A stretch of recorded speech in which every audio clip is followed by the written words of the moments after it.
मेरी उम्र 18 साल थी। मैंने अभी अभी जवानी की दहलीज पर कदम रखा था। इस उम्र में एक दिन मुझे अपने मामा और मामी के घर रहने जाना पड़ा। मेरी मामी मुझे देखकर बहुत खुश हुई, लेकिन शाम होते ही वे मुझे ऊपर बने एक कमरे में छुपा देती थीं और मामा के सामने आने नहीं देती थीं।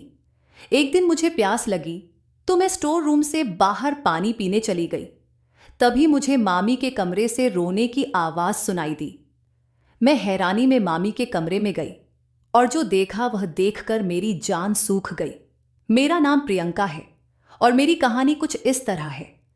मैं अपने घर की सबसे बड़ी बेटी हूं और मेरे दो छोटे भाई भी हैं। मैं एक छोटे से गांव में रहती थी। हमारा गांव बहुत प्यारा था। मैंने अपना पूरा बचपन गांव की गलियों में खेलते हुए बिताया और यहीं जवान हुई। मैंने कभी नहीं सोचा था कि मुझे अपना ये प्यारा गांव छोड़कर कहीं और जाना पड़ेगा। लेकिन एक दिन ऐसा आया जब मुझे अपने मामा के घर जाना पड़ा। वह दिन मेरी जिंदगी का सबसे दुख भरा दिन था। लेकिन जिंदगी की सच्चाई यही है कि यह हमें कहीं से कहीं ले जाती है।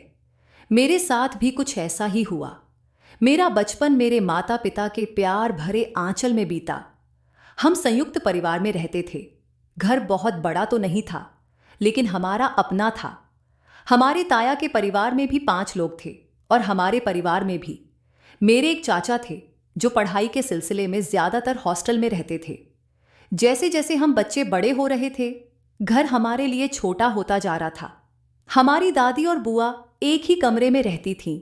कम उम्र में ही मेरे दादा ने बुआ की शादी करवा दी थी, लेकिन 2 साल बाद किसी वजह से बुआ तलाक लेकर वापस हमारे घर आ गई। मैं आज तक समझ नहीं पाई कि मेरी बुआ इतनी अच्छी थी, फिर उनकी शादी क्यों टूटी।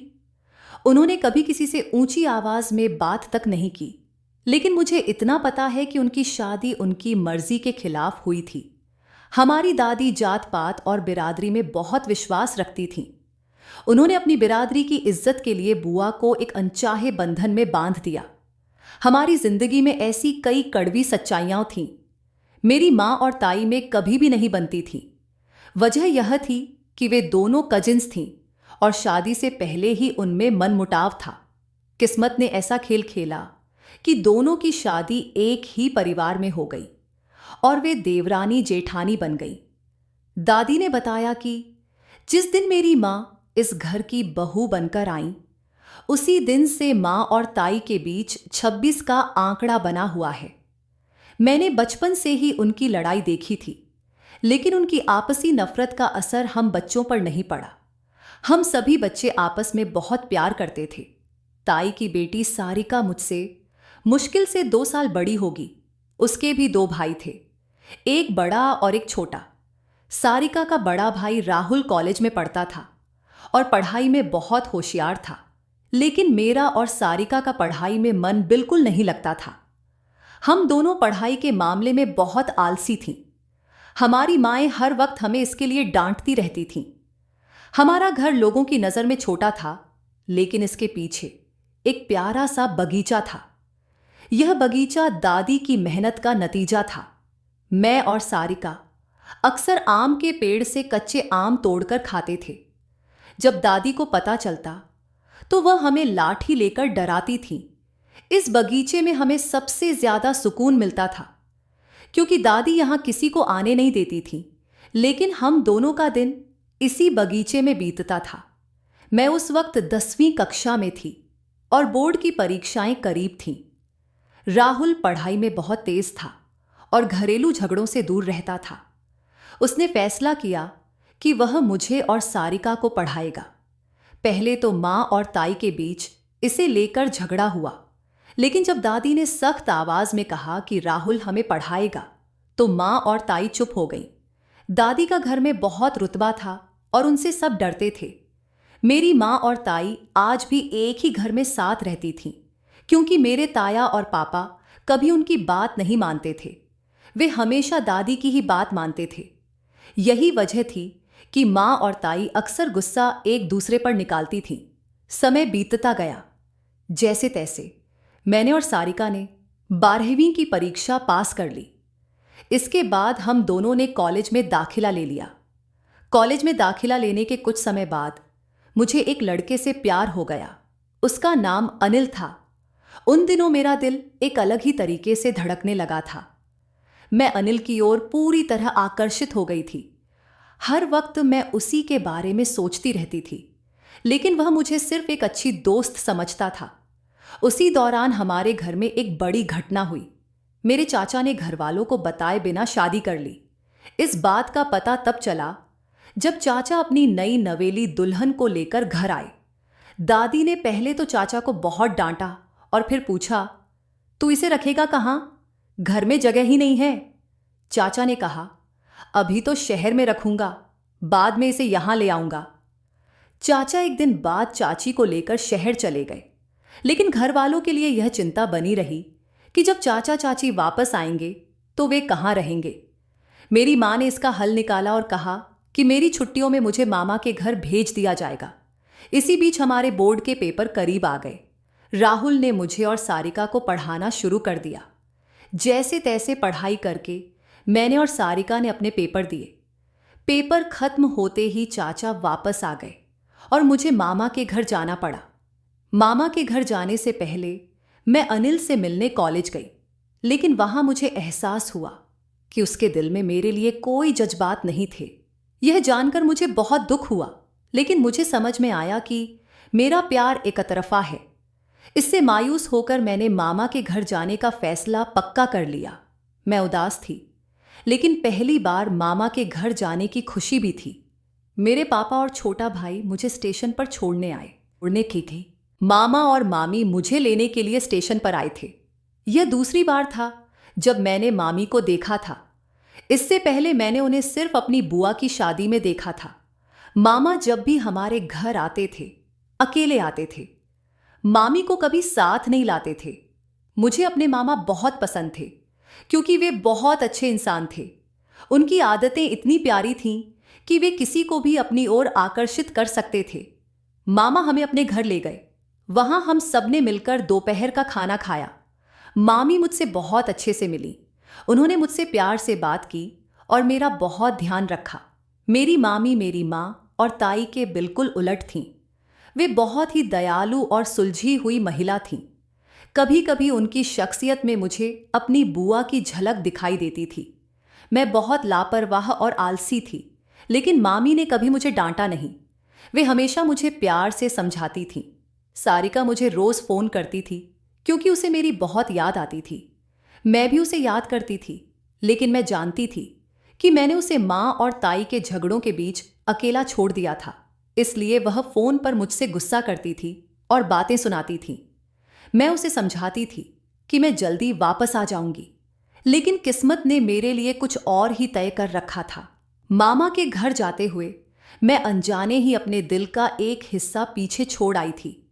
मुझे पता नहीं था कि जिसके लिए मैं अपना दिल छोड़कर आई हूं, उसके दिल में मेरे लिए कोई जगह है भी या नहीं। मामी की कोई औलाद नहीं थी। वे अकेलेपन में अपना वक्त गुजारती थीं। मेरे घर आने से मामी बहुत खुश थीं। ऐसा लगता था जैसे मेरी मौजूदगी से उनकी जिंदगी में रौनक आ गई हो। मामा अपने काम में इतने व्यस्त रहते थे कि शायद भूल गए थे कि उनकी पत्नी समय से पहले ही बूढ़ी हो रही है। कभी कभी अपनों की लापरवाही हमें वक्त से पहले ही थका देती है। कभी कभी मुझे अपनी मामी पर बहुत तरस आता था। ऐसा लगता था जैसे वे इस घर की चार दीवारी में कैद होकर रह गई हों। मामा मामी को शादी करके इतनी दूर ले आए थे कि अब उनका अपने रिश्तेदारों से मिलना जुलना भी लगभग खत्म हो गया था। शायद यही वजह थी कि मेरी मामी मेरी मौजूदगी से बेहद खुश थीं। मामा के घर के पास ही एक औरत रहती थी जो लड़कियों को सिलाई कढ़ाई सिखाती थी।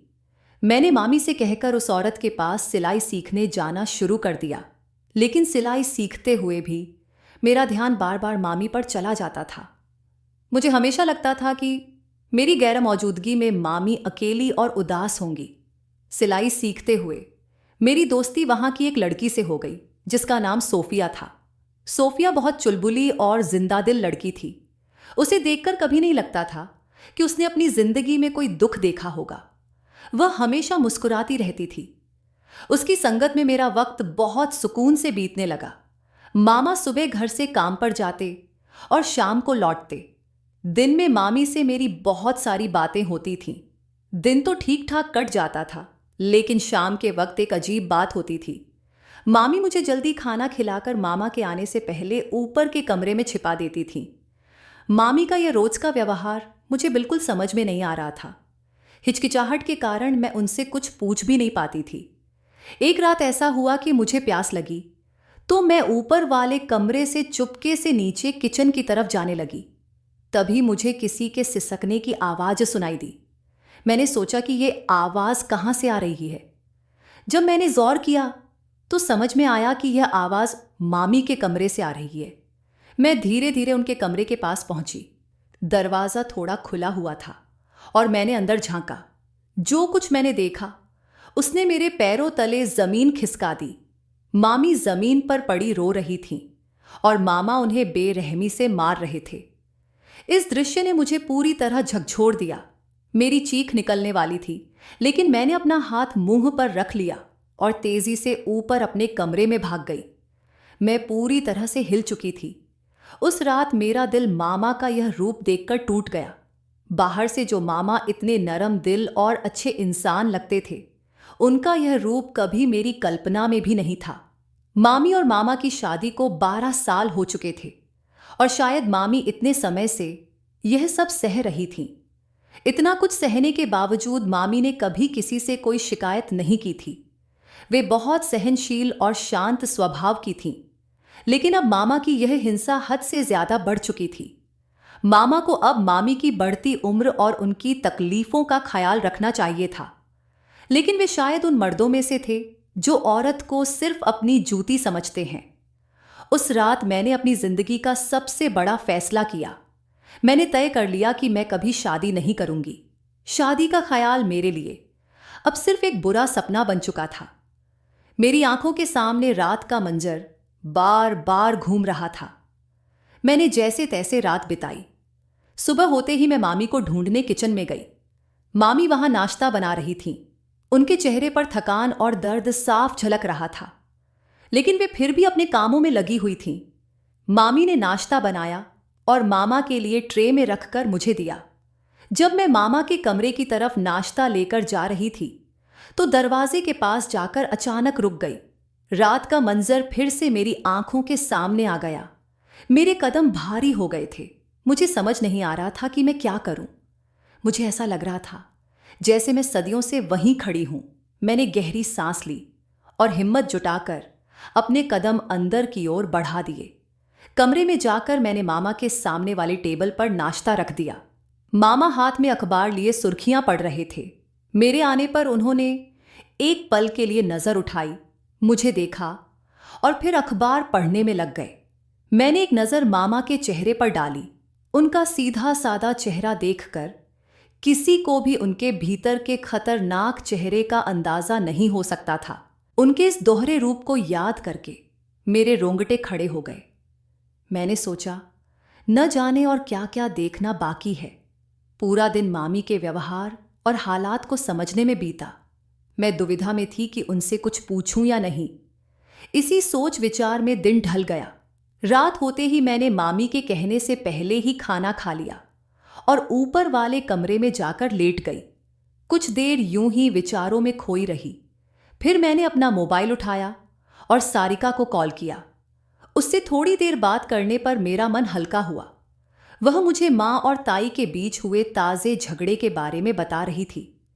हालांकि हम दोनों ऐसे झगड़ों में ज्यादा रुचि नहीं लेते थे, लेकिन आज मैं उसकी बातों पर मुस्कुराना तो दूर, ठीक से सुन भी नहीं पा रही थी। सारिका बार बार पूछ रही थी, तुम ठीक तो हो ना? पर मेरे पास उसे झूठी तसल्ली देने के अलावा और कोई विकल्प नहीं था। आधी रात बीतने के बाद मैं धीरे धीरे कदमों से कमरे से बाहर निकली और फिर वही नजारा। मामी के कमरे के बाहर से सिसकियों की आवाज आ रही थी। मैंने चुपके से उनके कमरे में झांका। मंजर वही था जो पिछली रात देखा था। मामी बेबस रो रही थीं और मामा उन्हें बेरहमी से मार रहे थे। मैं तेजी से अपने कमरे में वापस आ गई। इस बार मैंने ठान लिया था कि सुबह होते ही मामी से इस बारे में बात करूंगी। अगली सुबह जैसे ही मामा ऑफिस के लिए निकले, मैंने मामी से कहा, मामी, सब काम छोड़िए और मेरे पास बैठिए, मुझे आपसे एक जरूरी बात करनी है। मामी मेरी बात सुनकर हैरान रह गईं और मेरे साथ आंगन में बैठ गईं।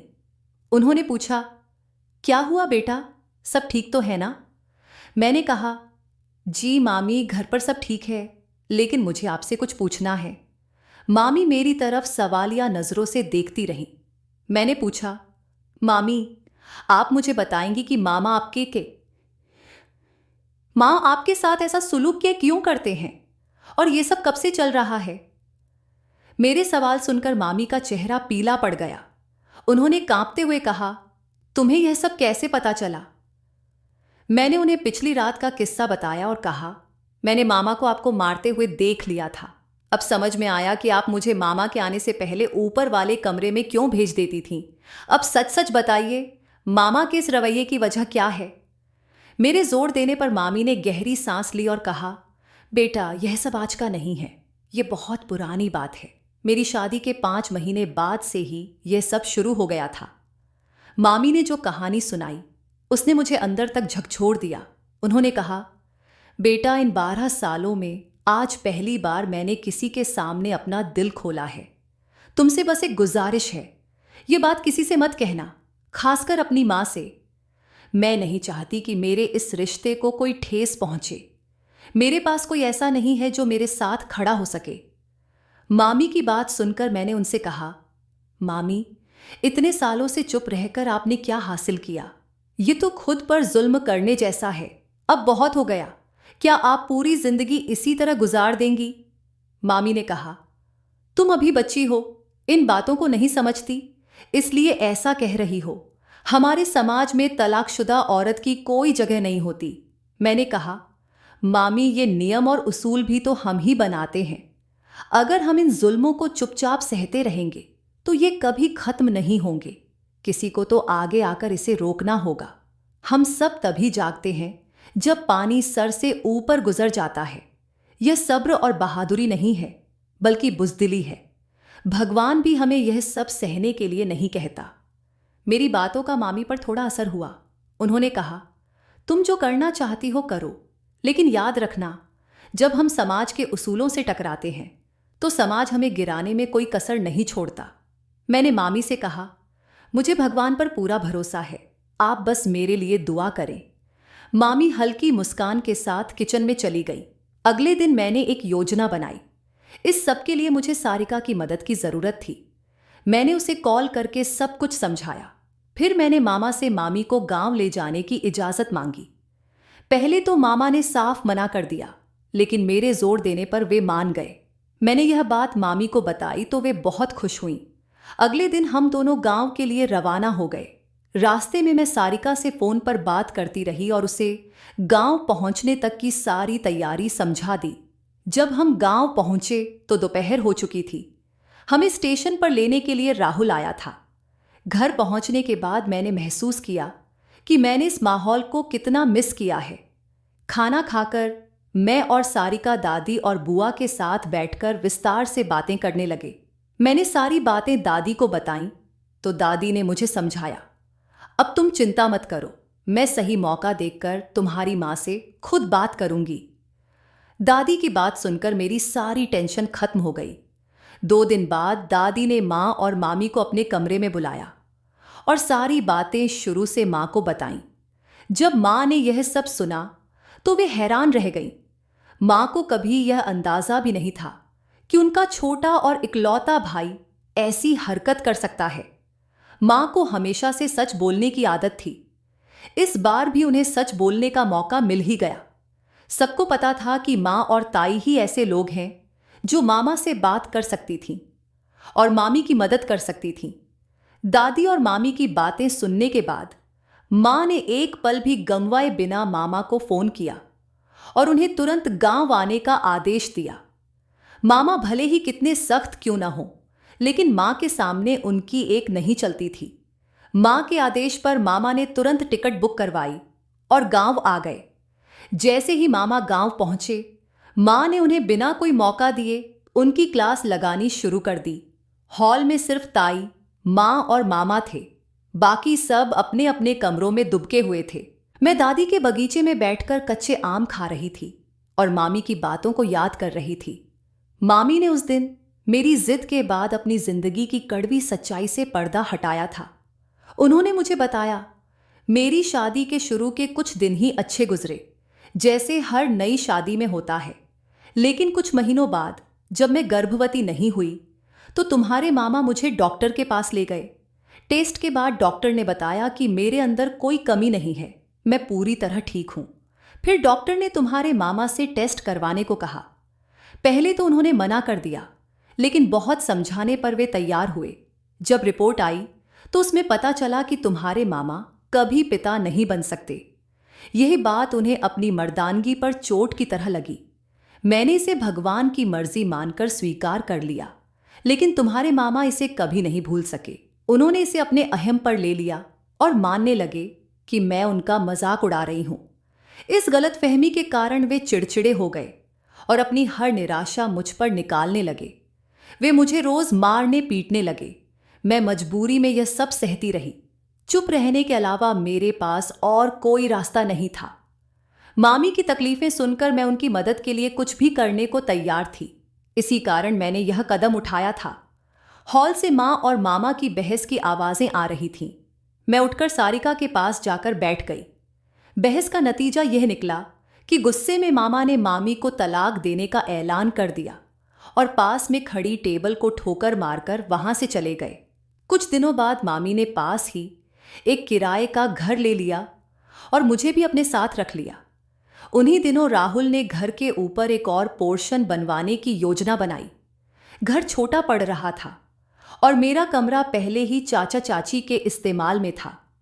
दादी शुरुआत में बदलाव के लिए तैयार नहीं थी, क्योंकि उन्हें यह घर बहुत प्यारा था, लेकिन राहुल ने उन्हें मना लिया और काम शुरू हुआ। कुछ समय बाद जब मैं और सारिका कॉलेज पास कर चुके थे, तब तक ऊपर का पोर्शन भी बनकर तैयार हो गया था। उन्हीं दिनों माँ और ताई की कोशिशों से मामी की शादी एक अच्छे लेकिन उम्र में बड़े व्यक्ति से तय हो गई। मामी अब अपनी जिंदगी में बहुत खुश थीं। इस दौरान राहुल को भी नौकरी मिल गई थी। ताई ने तुरंत राहुल के लिए एक अच्छी लड़की ढूंढी और कुछ ही दिनों में राहुल की शादी धूमधाम से हो गई। हम सब ने उसकी शादी में बहुत मजे किए। धीरे धीरे माँ और ताई के बीच की सभी गलतफहमियां भी खत्म हो गई। अब हमारा परिवार खुशी खुशी साथ रहने लगा। दोस्तों, उम्मीद है आपको हमारी कहानी पसंद आई होगी। अगर पसंद आई हो तो वीडियो को लाइक करें और चैनल को सब्सक्राइब जरूर करें। नोटिफिकेशन बेल को दबाना न भूलें ताकि हमारी अगली कहानी की अपडेट सबसे पहले आप तक पहुंचे।